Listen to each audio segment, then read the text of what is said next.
Welcome back, everybody, to His Heartbeat. Great to be here with you. And I have a really fun guy here, Shane Gerhard.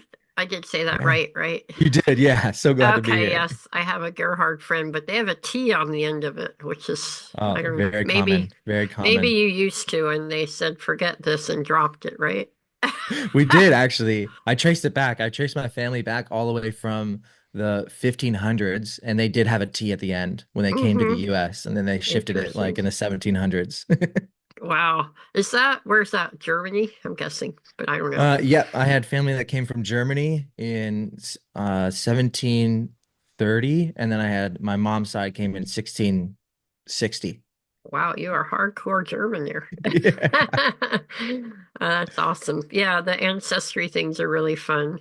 We basically found out that we're from every single country in Europe, I think. 'Cause, I don't Nice. know. Just like me, I'm a traveler, right? I told you I Oh, travel, I love every that. 2 months, so I guess that's in my genes or something. Going back to the That's right. That's homeland. right. Well, we're going to move into your newest adventure of ministry dealing with friendship, right?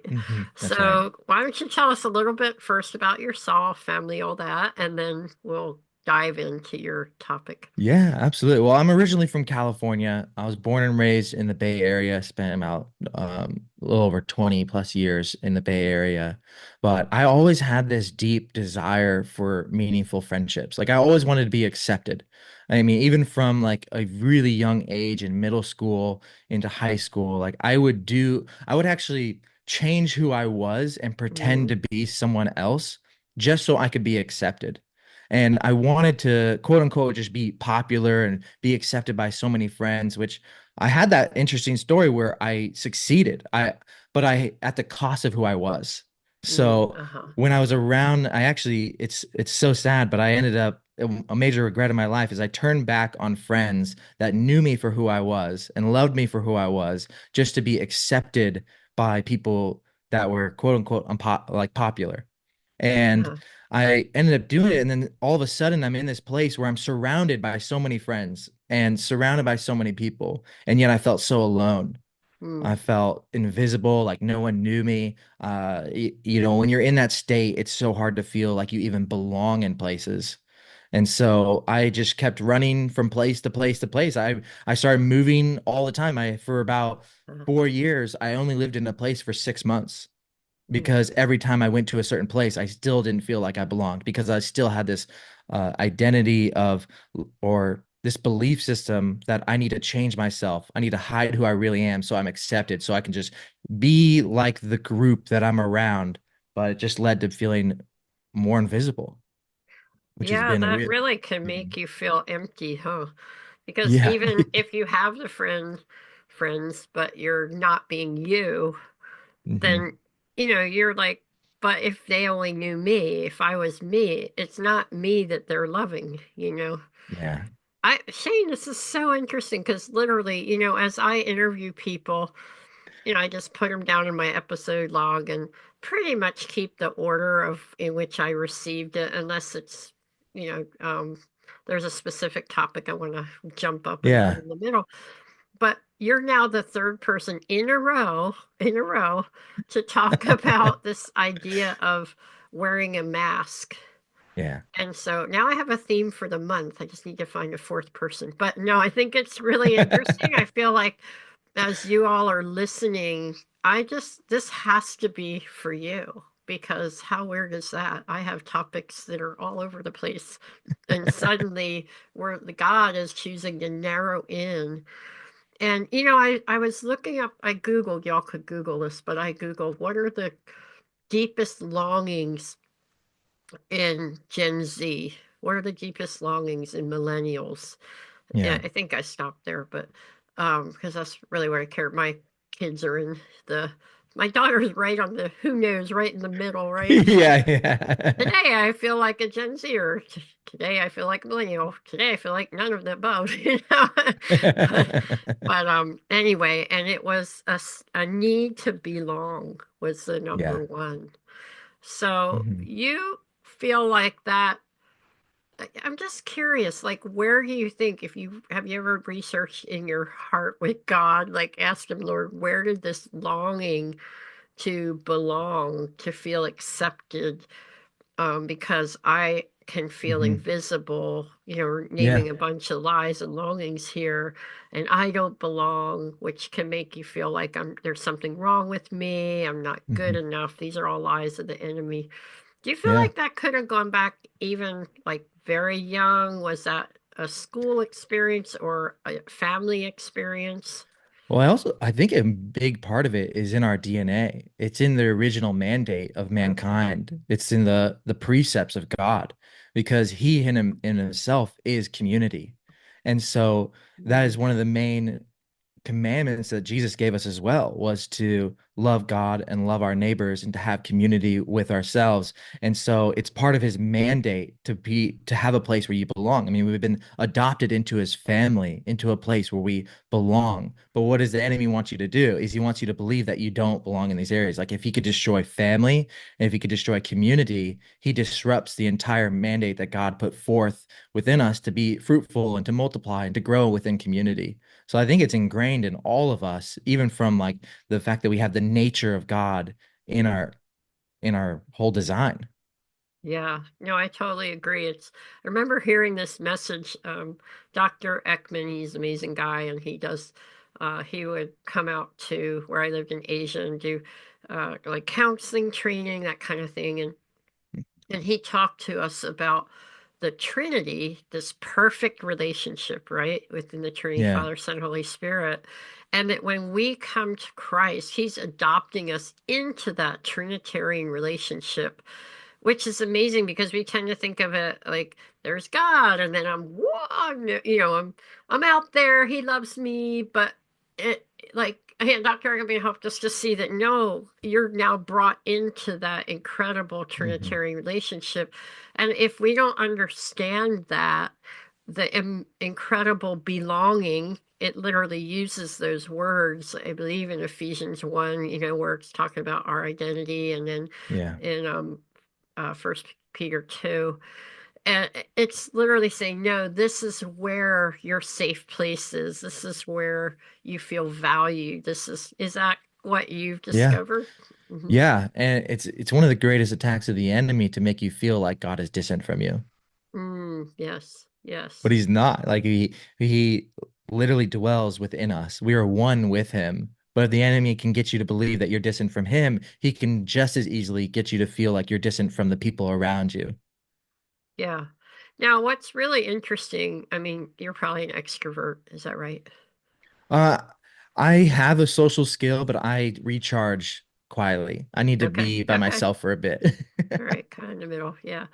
But I find occasionally you'll have somebody who they really are connected to God, or they feel that Mhm. connection. That's when they feel safe and loved and all that. And so they'll literally say, well, I don't need people.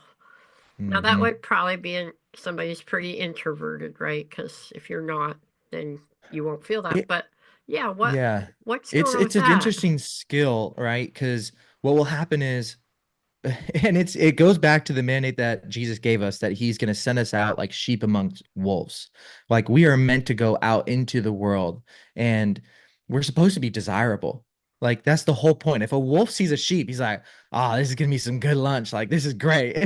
And so we're meant to go into the world and be a part of it, but we've created this sectarianism where we feel like we need to be separate to be connected with him. And so a lot of the times, and I've had this in the past too, I would go and have this amazing moment with God. And then I go out into the world. And when I bring in a new person that was not part of that experience, it pulls me out almost.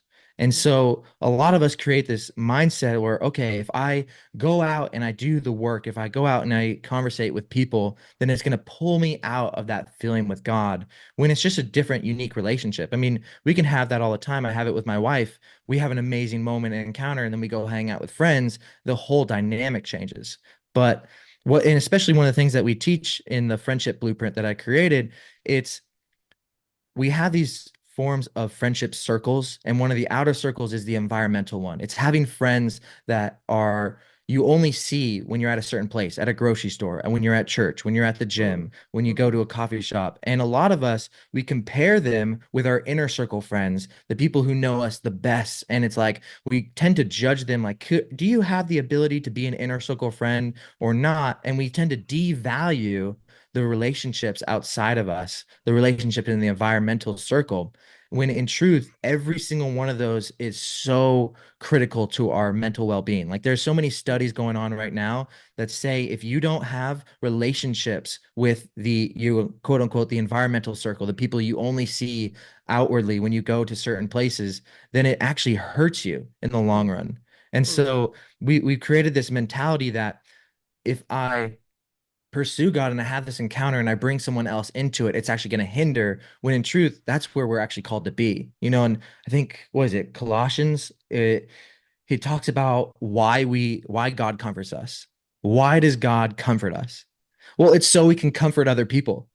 right. And that's a big, like a major component is it says that he comforts us so we can comfort people. We're meant to have him be our source to go out into the world and give that to others. But Yeah. we've lost along the ways. I mean, the desert fathers, there was a lot with the early church fathers that created this place where you need to be a monk. If you wanted to get the best experience with God, then you need to separate. But this has been, I mean, for the well over 1500 years, this has been like a mindset that's been going on. Right. Yeah. No, it's true. I think I I get what you're saying. Like I have really close friends, but then Mhm. when I walk around my neighborhood, I have a dog that helped and you get to know people that way. And if I have one of those days where several neighbors are out there and I get to talk to, or even just one, and then we get to have a really nice chat, maybe Yeah. it's like 3, 4 minutes, but you kind of catch up on some aspect of your lives. I Mhm. come home so happy. Shane, I'm just Yeah. like, wow, I just feel connected in my neighborhood. There's Mhm. something about where I live, feeling like I have a certain element of connection and safety Yeah. here. And I think that is a lost art in America. Like Mhm. so many people do not, um, they come home, get out of their car, go into their house, Mhm. and have zero connection with their neighbors. And it's like, Yeah. yeah, so what you're saying is studies are showing that that's not a healthy thing, whether it's Yeah, it neighbors it or your gym literally or boosts your whatever. health. Yeah. Mm, Yeah, it mm, will literally boost okay. your health if you have relationships with your neighbors. It's so funny because when you look at so many different examples within the early books of the Bible, like there's so many things that God wanted us to stay away from. Like for instance, eating catfish, right? He's like, don't eat the things without what don't eat Fin. scales, right? Like, and Okay. so all these the ones are the ones that eat the trash and it actually poisons us. Don't eat the pork. Like, okay, well, they eat the trash and there's so many studies that hurt just show that it harms us. And so God's putting this thing, it's like, hey, love your neighbor. It's actually going to make you feel good too. Mm, yeah, yeah, Jesus was big on that. Yeah, in John 15. Well, you have this book called The Friendship Blueprint. Can you tell us about that? What's that about? Yeah, so the friendship blueprint is it's I found that there's 6 elements to building any friendship. Mm, And it's an interesting discovery because the more I studied it, the more I learned that so many people were good at about 2 or 3. But if you remove the other 3, it creates a massive hindrance to being able to grow in your friendship. And so mm, I have this full course that people can get within the friendship blueprint that walks you through every single step. But for example, like one of the main components, one of the first things that we teach people is understanding your needs. And how do you understand your needs? Well, you have to understand the friendship circles of where you want to go because it starts with, let's say you have a friend that you see in a specific environment all the time. And I call it the familiar or the comfort circle right there, where you're in this place where you go into the environment and you approach them and you're like, hey, I want to be around you more. Like anytime I'm in this environment, whether I'm at church or at the gym, I'm looking for this person. Like I want to be near them. And mm, so the next stage is moving them outside of the environmental circle into what I call the victory circle, which is the victory circle is where these are the people in your life that you share the moments in your life that were hard. However, you don't bring them into the process. They're not the person you're going to call when you're crying or when things are really hard, or even to get their advice on certain situations in the midst of it. They're the people that you call, like you'll talk to, and you'll be like, yeah, last week was so hard. This happened, but now I'm on the other side. Things are going really well. You're giving them a glimpse into that life. It's like that slow approach, or they're the people you might celebrate life wins with. And so what you do is you understand, okay, I only hang out with them in this environment. And then I want to move into this place where I hang out with them outside. I want to start sharing more deepness, more vulnerability with them. Then you understand, then we go into like, okay, now you know where you want to go. You understand the goal of it. Now you have to understand what you need to get there. And so we walk people through this process of like understanding your desires, your needs to get to that place. Like, okay, well, I just need to feel safe with them. I just need to get to know them better. I need to trust that when I share things with them, they respond well. They don't just talk over me, they don't shut me down. And so then we give them steps on how to create this dynamic and the tools and the skills and the conversation abilities to have that conversation to move in that direction. So that's just the step one. That's Do just the you first do step. you feel like that was really key for you to unmask and be yourself and start having Oh, genuine yes, relationships? 100%. Because the way I describe this is it's if you don't understand your needs, it's almost like being hangry, right? Where you're lacking food, so you're getting angry at everything around you. And what happens is when you are hangry and you don't know that you're hangry, like you don't know you need food, then everything annoys you, right? If someone's clicking a pen, you're like, man, if they just stop clicking that pen, I'd feel better. Or you're sitting down and someone's like chewing loudly. Oh my gosh, they just need to stop chewing loudly. All this needs to stop. All everything outside of you is the source of your healing. And so you're putting this pressure on everything around you to fulfill you. But what happens is when you finally understand that you are hungry, now, no one else is going to satisfy you. Now you know, oh, I just need to go get some food. And once I get that food, I feel better. And so, all this is to explain is that when we don't understand our needs, we look for fulfillment within other people, trying to fix everything around us. When in truth, when we understand, like, oh, I just need to feel known. I just need to share my heart today. I just need to talk to someone. I just need to feel relaxed with someone. I need to call up a friend just so I can chill and watch a movie together. Right. Then it puts off it allows you to understand more about who you are, and it allows you to stop seeking validation, support, and all these things that won't fulfill you from other people. So And so how it do you definitely helps you take the feel, mask off. how do you discover that need, what your need is? The best way to understand your needs is to understand where you want to go. So if you're sitting by yourself and you're just trying to understand your needs, I always recommend just reflecting and you just ask your body what you need. Like ask yourself, ask Holy Spirit. Like if you want to understand, just like if you're just trying to sit and you're stressed and you're feeling anxiety, like I do this. I have a set time every day where I sit down in silence for 30 minutes and I just sit there and I'm like, okay, what's going on? What am I feeling right now? And that's a skill in itself. When it comes to friendships and you're trying to figure out what you need, the best way to do is like understanding where you want to go. If you don't know where you're going, you're always going to ask other people to tell you where to go. And that's a big piece of putting a mask on. It's trying to fit in. It's like, well, what do you need for me to be a better friend to you? Or what do you need for you to see me as a better friend? And they'll be like, well, I need this and this and this. It's like, okay, let me change to be that way. When in truth, it should be the opposite, where we go, okay, what do I need in this friendship? How do I need to adjust? Okay, I actually don't feel known by anyone. Well, what do I need to feel known? Well, I just need to tell people about my day, or I need to express this pain that I've been actually hurting, that I've been keeping away from everyone. And so when you know where you want to go, it reveals the needs in itself. But when you're asking other people, where do you want me to go? Yeah, Then it creates a mass where you're adjusting everything about yourself to fit in. Right. Yeah, totally not healthy. Yeah.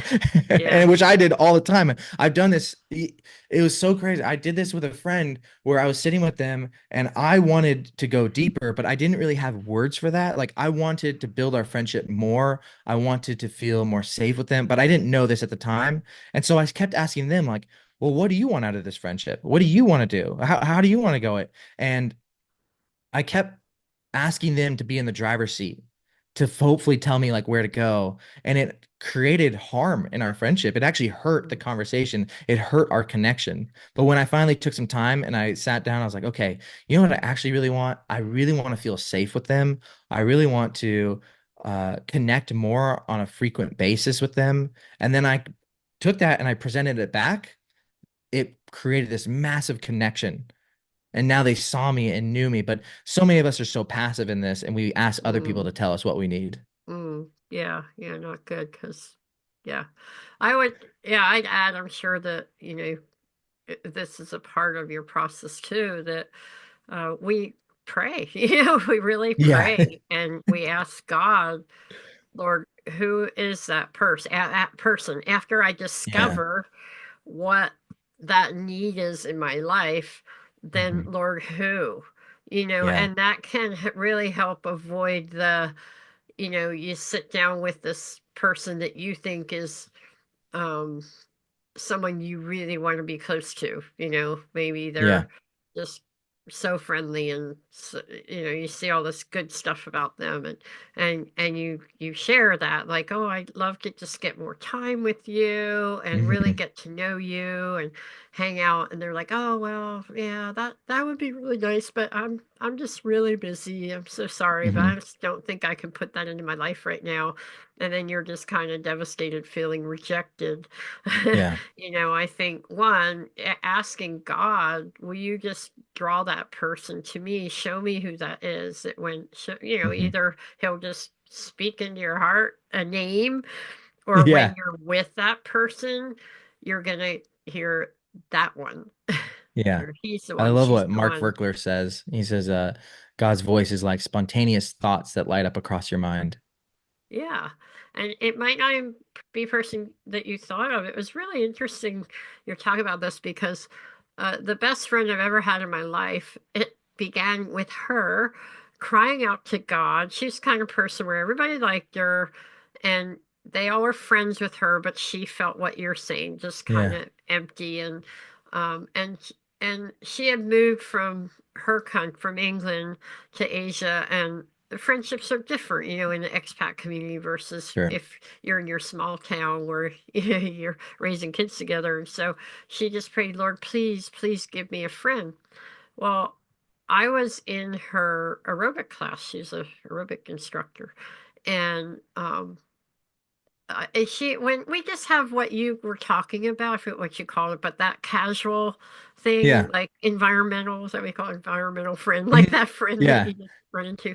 Yeah. So we were like that. And but every time I talked to her about something, like, how are your kids? And she'd be like, well, oh yeah, it was really rough with Josh, but then I was praying and da da da da da. God just showed me this exactly what to do. So she kept saying that. Well, she's younger than me, but she got married earlier, so she was like a step ahead in the parenting Yeah. thing. And so I said, would you be willing to just meet for coffee and talk about how we could start praying together for our children? And she could not believe it. Like, literally, it might have been within that week or the next day, or that she had been crying out to God to give her this friend. And so we got together and we just hit it off so well. And Oh, we that's had, so great. so even though we're different countries, we just, I think, emotionally could connect, spiritually, Hmm. big time could connect. And we just became prayer partners, 12 years every Tuesday, Wow. and Come on. I love yeah. that. And then she, I forget which one of us left the country first, but whatever, we've kept in touch to this day. And she just went on a mission trip with me in the summer. And so it's everything you're saying. Just pray and ask God, and then have that open heart. But tell him she really did say what she needed because she had a lot of friends. Yeah. But what she was saying and what she realized in that need is, I need somebody who I can connect with in a very intimate way of like spiritually, that Hmm. just we have Yeah. that like-minded spiritual, not just common interests. Yeah, exactly. And that's a big component too. When you understand your needs, you can grow the friendship in that dynamic. However, when we don't ever express our needs, the friendships that you have around you will determine the circle that like the relationship that you have. And so, I've seen this with a lot of people who choose to do activities around their friendships, whether it's playing games or you go and you go to these events or whatever it might be. The friendship is now only around that specific activity or that thing Yeah. or that dynamic that you let them create when and it becomes really difficult to shift out of that with Well, especially if you never understand your needs. don't you think like this is where I see a big difference between men and women? Hmm. I would think you guys have a harder time with that because your friendships really are around an activity so often. You play They are, yeah. basketball together, right? And if you just say to them, "Hey, you want to go have coffee and just talk?" And it's just like, "What?" I don't know if it's changing. It might be. I think Gen Z millennials are more into that. Am I right? I don't know. I don't know where you fit in that. They, well, But it's interesting because they did a study with boys, men, girls, and women, and they put a bunch of boys into a room with chairs, and the chairs were all lined up almost like to view a speaker, like we have at church kind of thing. And the same thing was for the women. And what they found was with the boys, by the end of the time that they were in there, the chairs were all stacked up and they were climbing on everything. Like none of the chairs were in the same place. They were using them as forts. And then with the girls, they was all in a circle. And same thing with the men and women. It was identical. Like the men just started doing stuff with the chairs. Like, the men weren't like climbing all over them, but they were creating stuff and stacking it because there's nothing else to do in that room. And it's interesting because men will tend to focus on like an activity. And what I've noticed with women is they have a topic. So they'll have a conversational topic, whether it's maybe talking about what's going on in the neighborhood. And every time they meet up, they uh, talk about that specific thing. And so for men, it might be the opposite, where it's like every time they meet up, they do that specific thing. It's like, all right, how do we adjust from there? yeah. I wonder if, no, maybe not, but that just what hits me is in our relationship with God, we're always encouraged don't just be doing, but be being.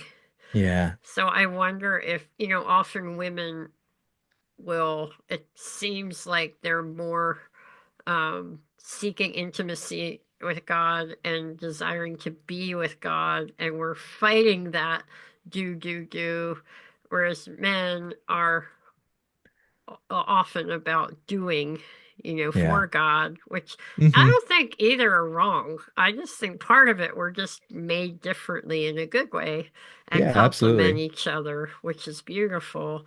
Um, you know, but yeah, it's just good to know. So I'm just curious, like, does that work for you guys? Like when you get beyond that, um, just hanging out and playing basketball, how do men bond on a deeper level? What does that look So like? there has to be one person in there that is desiring it. It's typically, and one thing we teach within the friendship blueprint is that you have to become the initiator.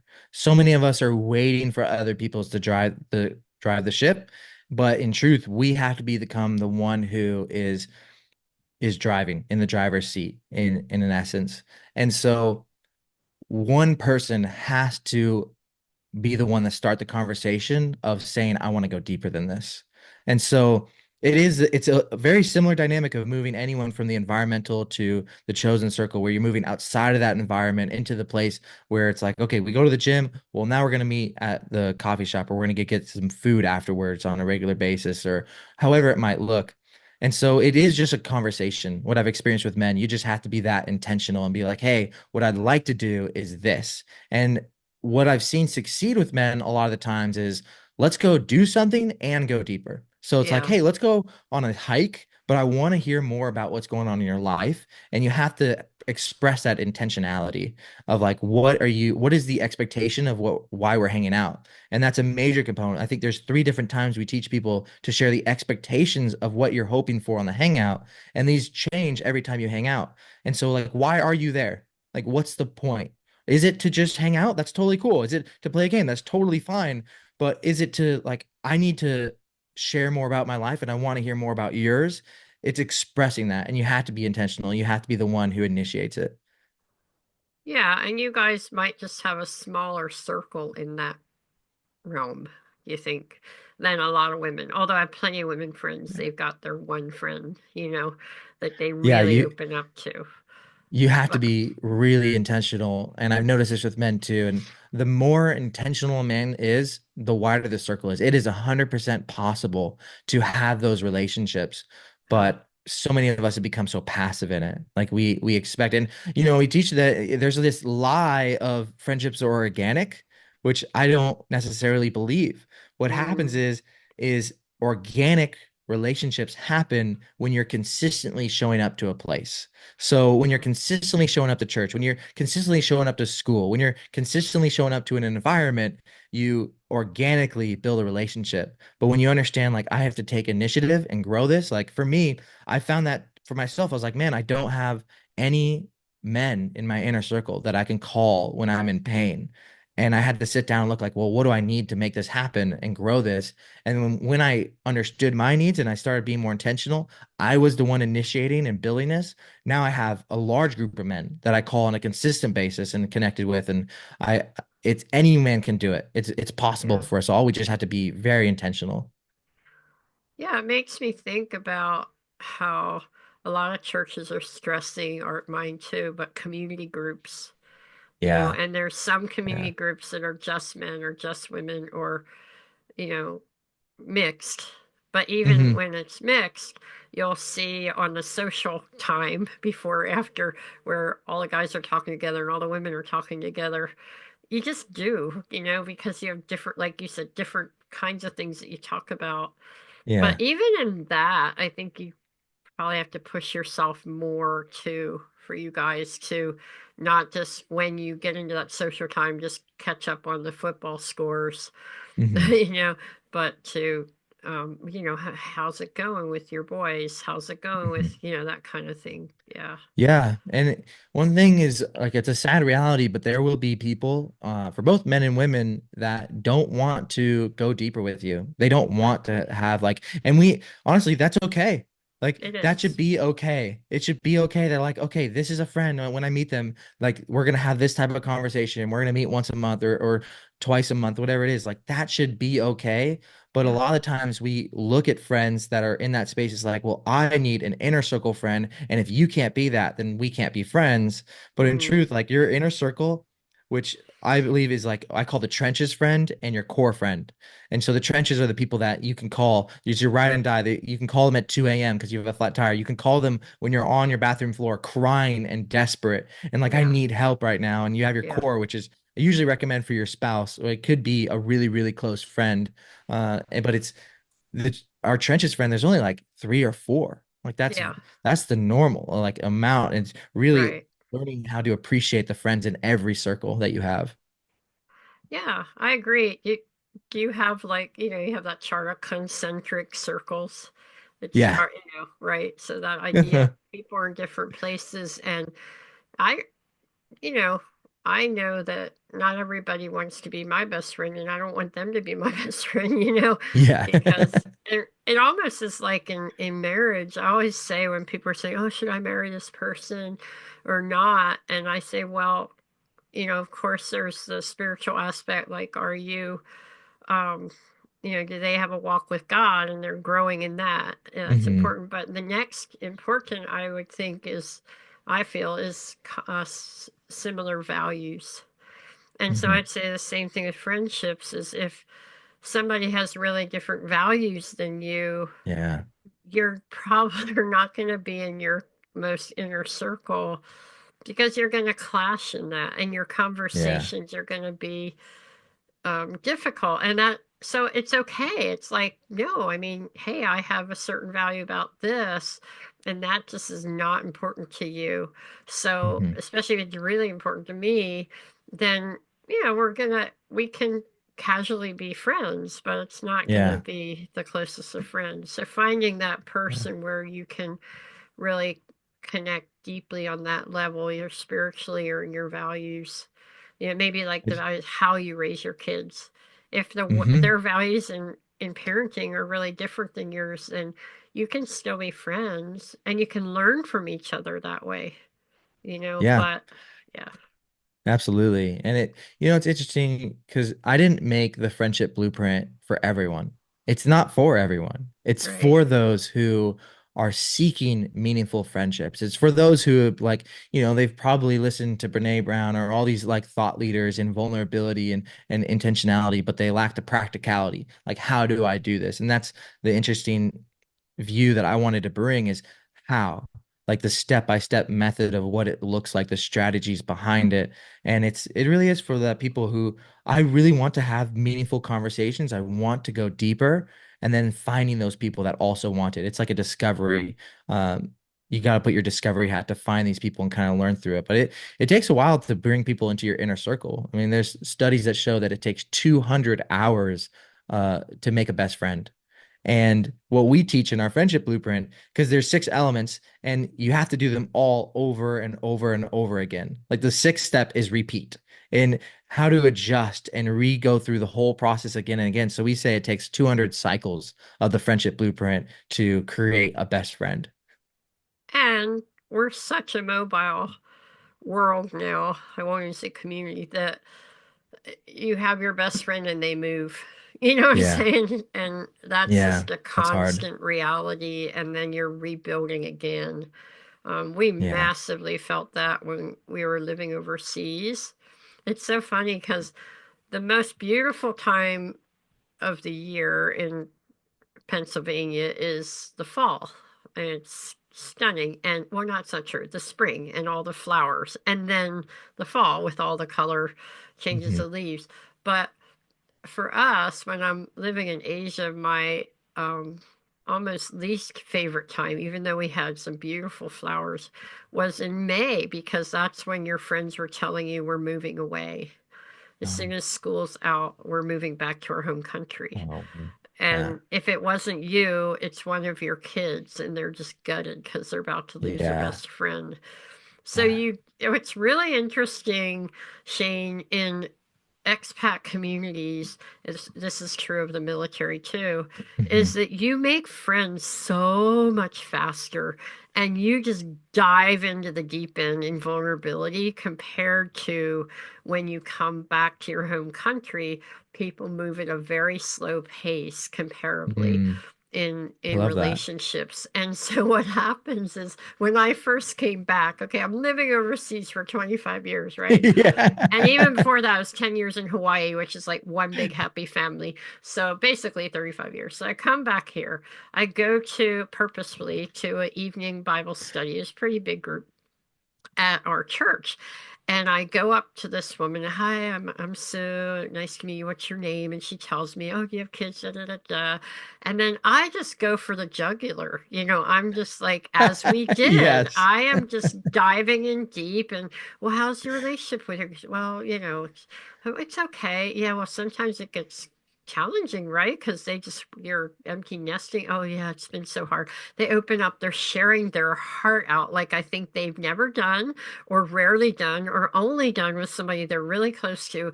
And in a matter of like 15 minutes, I've got them on this deep level, right? And I now have this Yeah. meaningful conversation. It felt very normal to me because that's how we are in these expat communities.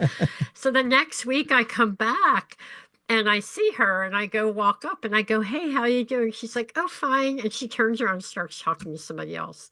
And Yeah. it wasn't that I could tell, it wasn't that she was offended or it's just like, what happened here? Yeah, I don't do that, you Hmm. know?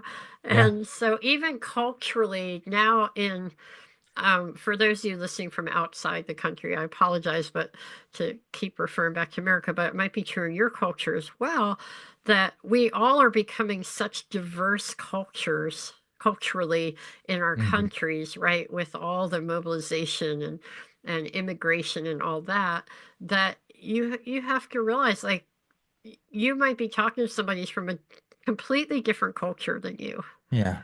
right? And that the rapidity or slowness of making friends, like my girlfriend, she said in England, if you ask somebody, I don't know, you guys can write in if you're different in this if you're in England, but she said, yeah, maybe we have like 2 to 5 friends. I'm like, what? And she's got a Mm. million friends in my Yeah. American point of view, right? But they don't call them friends until they're at the level what you're talking about, Shane, Mm. that more in. Yeah, the inner circle friend, yeah. Oh, how interesting. Yeah, and going back to what you're saying about your friend coming back and going for the jugular and having those deep conversations and then them turning around. Yeah, the that is so common.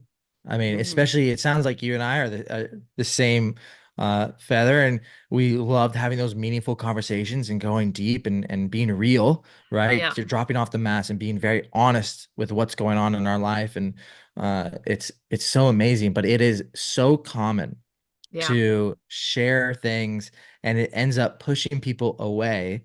And then we try and, okay, let me fix this and I'll share less. And that ends up pushing people away too. yeah. And so that's why we actually created the ankle deep method is to go slowly deeper into vulnerability and what that Hmm. looks like. And I'm working on this analogy, so let me know if this makes sense or this is really bad. But what I'm attributing sharing vulnerability and being able to express those deep moments, it's almost like blowing air into a balloon.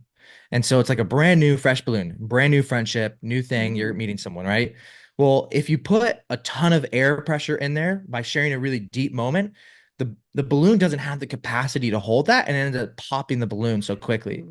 But if you share a little bit of vulnerability at a time, then when you blow the air in, the balloon starts expanding, it gets comfortable in that area, and then the air comes out and then it's like, okay, I can put in more air. And then it gets slowly bigger and bigger, being able to handle that pressure to the point where you can go up to them in like the first moment, first 5 minutes of hanging out with them after this time of building that vulnerability where they have the capacity for it and put in this huge moment and blow this massive amount of air so quickly and whoo, it can hold it. And Uh-huh. it's like people don't understand a lot of the times our needs and they don't understand what they want from us and like how to help us in that capacity. Like I don't know what helps you. And because they don't have it, when you drop a truth bomb or a deep moment, they almost phone like, I don't know how to handle this situation. It becomes really, really uncomfortable. And then it's like, okay, now when I see this person, oh, I don't want to feel uncomfortable again. I didn't know how to handle that. I didn't know like how to process this. I didn't like I've never gone this place much at all. And then so it's like, well, now I view this person as uncomfortable. And I'm gonna go into a deep area when it could like slow vulnerability, that going ankle deep at a time into Yeah. vulnerability would have helped that a lot. Yeah, it's so funny. I just was watching this sitcom. It's a new one, and the girl was so nervous to meet the guy's family, and he Hmm. says, "Oh, everybody just likes to talk about themselves, so just keep asking questions about them." And it's so true because I totally feel that way. Like, yes, if I Yeah. somebody's new or in my neighborhood, I will just ask them bazillion questions, about themselves, and people enjoy that. Um, but the the hard thing is that doesn't mean that at some point they're going to return that to you. Yes. And Yes. so you can't, it's hard. And at the same time, some people aren't thrilled when you just open up and share your Yeah. stuff. So Hmm. you do kind of have to go slow. Yeah, no, I like your balloon analogy, but I'm also thinking in that, if this adds to it, when you first start blowing into a balloon, it it's slow going. It's hard. Yeah. You Hmm. you um It is. I It is. still That's a have a, good. That's yeah, I mean, I good. still have an element of from left over from my cleft palate, and so it's really Mhm. hard for me to blow up balloons. I literally have to hold my nose to blow the balloon. Isn't that Yeah. weird? Because air comes up. One of my little quirky things. But I find that if somebody has already started it, or they, and so yeah, I think it's the same thing. Hmm. If as you might be meeting with somebody who's really been hurt, and they have learned the art of shutting down and Yeah. self-protection, and that's okay. We need to be gracious with that, Mhm. and blow the air really slow into that balloon, Yeah. and And and being not patient push with it. them. Yeah, it's Yes. its skill to open up. It's definitely a skill that is learned, and a lot of people don't have that skill, and we need to be patient with them and have understanding in that. When you have understanding, it increases your patience. And Yeah. so it's a great way to develop your patience and knowing like, okay, like for instance, with your example, right? It's okay, they weren't in this country. They weren't going so deep so fast. And having that understanding is like, okay, I'll be slow with them. We're in a different culture. And it Yeah. gives you that peace of mind and not having that anxiety and like that fear coming up again. Yeah, exactly. So the one thing that's coming up, kind of a red flag for me, so help me interpret it better, Yeah. is I'm looking into what are my needs, in this Hmm. friendship. And that's helping me to know, like, well, what I really seek is somebody to feel understood, say, Yeah. or Yeah. somebody to care that what I do is actually important in life, you know. Hmm. And but how do you avoid in that it being incredibly self-centered? You know what I mean? Like you don't want to go in, because Christ talks about as the fathers love me, so I love you, go love Hmm. others. Yeah. So the attitude isn't so what you can bring to me, but what I can bring, what Christ does through me to encourage you, whether it meets my Hmm. need or not. So how do we avoid that self-centered perspective? Yeah. Well, it's interesting too because so many of us read that scripture and never look at it from the perspective that we are also in that group to be Yeah. loved. Yeah, yeah, that's true.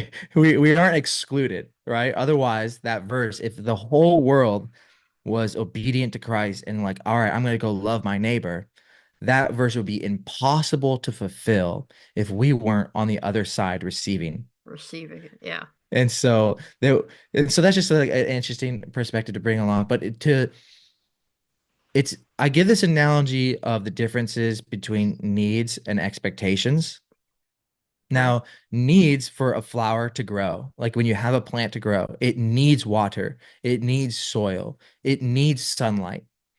Now, if you remove those things, you die and it will not grow at all. And so it's Right. understanding, okay, what are the things that I actually need? I need to be seen and known. And this is biblical, right? Like we are meant to be known by our king in every capacity, and we're meant to know him, and we're Yeah. supposed to know our community. And so the need is that. And then the expectations, however, are how you fulfill those needs. And the expectations is actually where people make things unhealthy. I'd say it's less about your needs being selfish or demanding in some capacity, and more the expectations is where we really falter. And the expectation is like, okay, well, I know it needs soil. Well, what soil am I going to use? How am I going to tend to the ground? Like, am I going to rake it today? Am I going to start digging? Well, how am I going to like fertilize the ground? And then likewise, how am I going to water? Am I going to use a pail? Am I just going to rely on rainwater? Am I going to use a hose? And it's all these different ways. It's like, okay, sunlight. Well, let me put it next to a window. Let me bring it outside. It's all these different ways of expectations. And so what we tend to do is say, I need to be known. So I expect you to ask me questions over and over and over and over again, like until I feel known. And that can be unhealthy. But when you leave the door open to how it is fulfilled. And that's where the conversation goes in. You go into a friend, you say, hey, I have this need, um, and I'd like to talk about what we can do to kind of fill this. And then this is a key to not making it, self-serving or selfish, is now you give them an opportunity to share. What do you need? How can I help you fulfill your expectations? Because when it's selfish, it's just all about you. It's nothing about them. We're cutting them out of the picture. But if we involve them into the picture and say, "Hey, thank you so much like for sharing my needs," because I had this conversation with someone. I told them I needed to be pursued.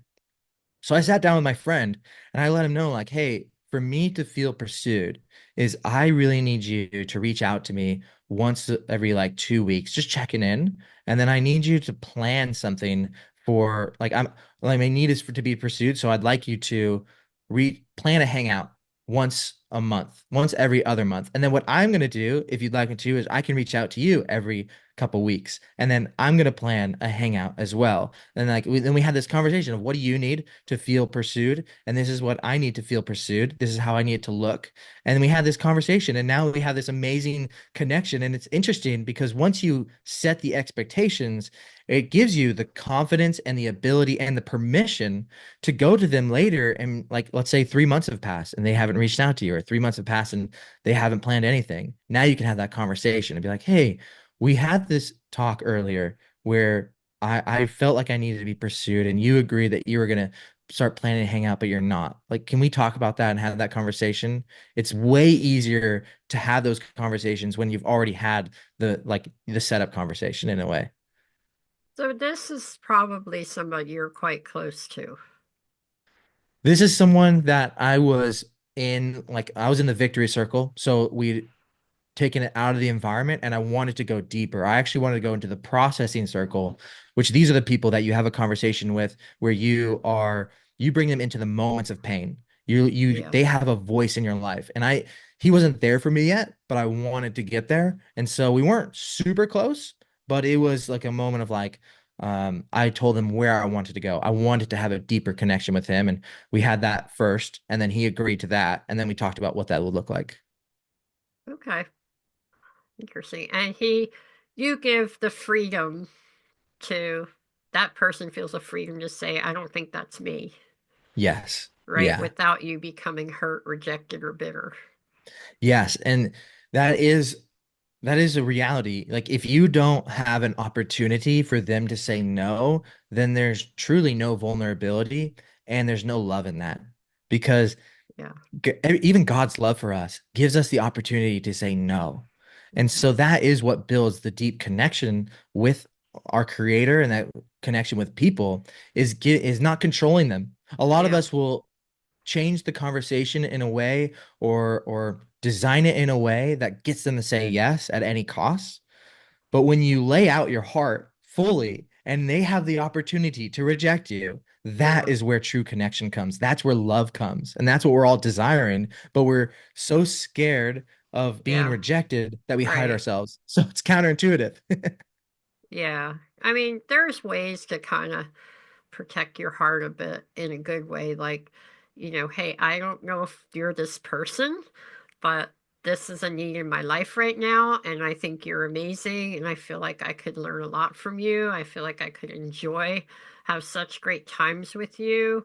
But our lives are so busy that if we don't schedule things, I've Hmm. said this to my girlfriends, not many, but just a couple of them, that if we don't schedule, we will never get together. Can we Yes, schedule, absolutely. find a time every other week that we meet for coffee? Yeah. So yeah, I can see that. Yeah.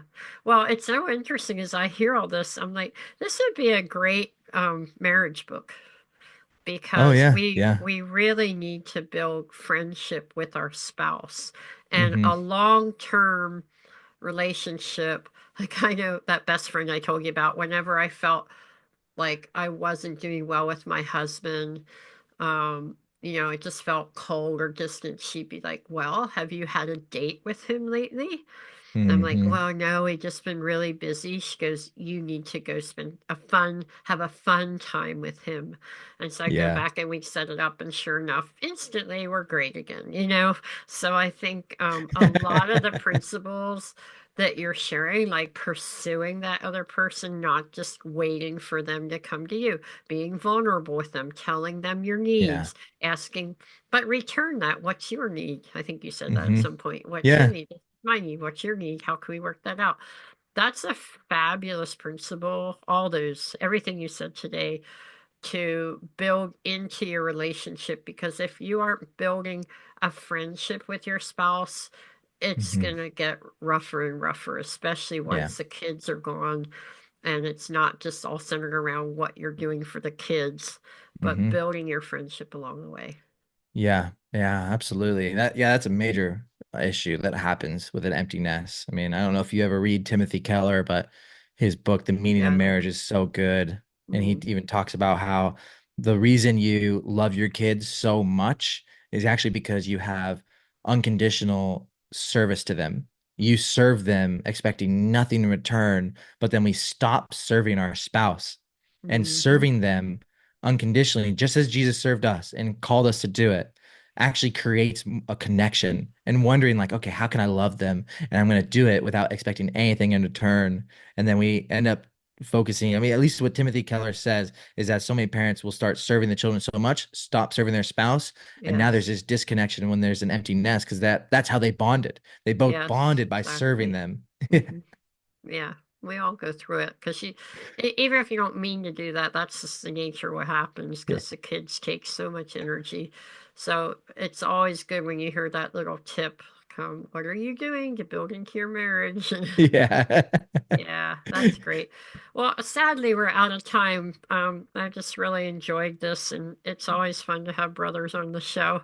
Yeah. I Thank you for gotta having me. do This was more and great. more of that. Yes. And so you guys get out there, buy the friendship blueprint. And if you feel like, hey, my friendships are really strong, I have a lot of women on this show, right? That get it anyway because it'll help your marriage. I really do believe Yeah. everything you're sharing.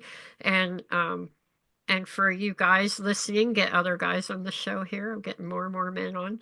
Um, and really, think about the things that Shane has said. And for all of us, we want to just continue to build godly, healthy friendships because, they are God. Our friends are our God's wonderful gift, aren't they, to us to help us to be healthy. That's Uh-huh. right. Yeah. Any parting words for us? Yeah, understand that you are worthy of meaningful friendships and Mhm. you have everything in you to create these meaningful friendships, and they are absolutely possible. You can absolutely do it. Anyone can do it. And very important too. Amen. And how would they get a hold of you if they So wanted to? everything is at thefriendshipblueprint.com. So if you just Google and search thefriendshipblueprint.com, all our stuff is there and you can get all our resources and have access to this amazing tool. Awesome. Thank you so much, Shane. And everybody, pass this on to a friend. And it can even, maybe you can have a discussion if you have a small group, for example, Yeah, even in absolutely. church, that kind of thing. This could be a really beautiful resource to get you into some great conversation. Yeah, when you do this with a group, it's really easy to build better friendships because you all have the same language for it. Yeah, awesome. Love it. Okay, everybody, have a great week and look forward to seeing you next week.